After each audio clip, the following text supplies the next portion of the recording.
জাতীয় অগ্রাধিকার ভিত্তিতে ইনশাআল্লাহ এই সরকার যে কোনো মূল্যে তিস্তা ব্যারেজ মহাপরিকল্পনা বাস্তবায়ন করবে।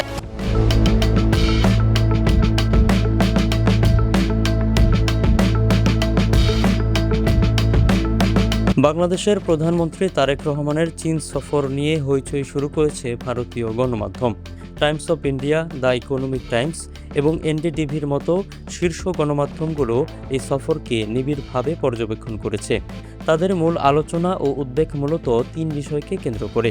প্রথম বিষয় চীনের তিস্তা মহাপরিকল্পনা।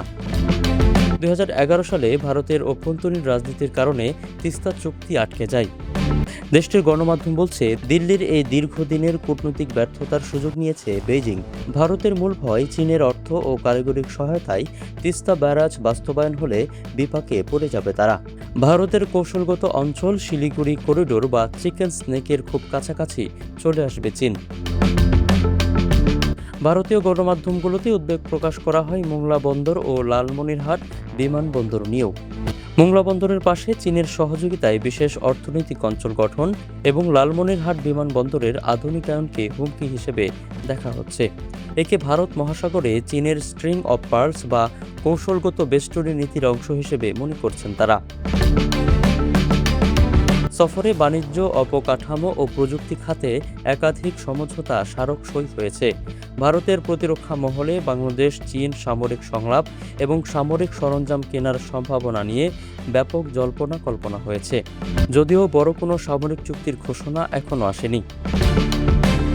প্রধানমন্ত্রী তারেক রহমানের চীন সফরকে বেশিরভাগ ভারতীয় গণমাধ্যমে নেতিবাচক হিসেবে দেখা হলেও দূরদর্শী বিশ্লেষকরা বলছেন ভিন্ন কথা। তারা মনে করছেন এই সফরকে ভারতের সাথে শত্রুতা হিসেবে দেখা উচিত নয়। এটি বাংলাদেশের ভারসাম্যপূর্ণ পররাষ্ট্রনীতির অংশ। তারা মনে করছেন বাংলাদেশের কোনো একক শক্তির ওপর নির্ভর না থেকে নিজস্ব অর্থনৈতিক স্বার্থকে প্রাধান্য দিচ্ছে।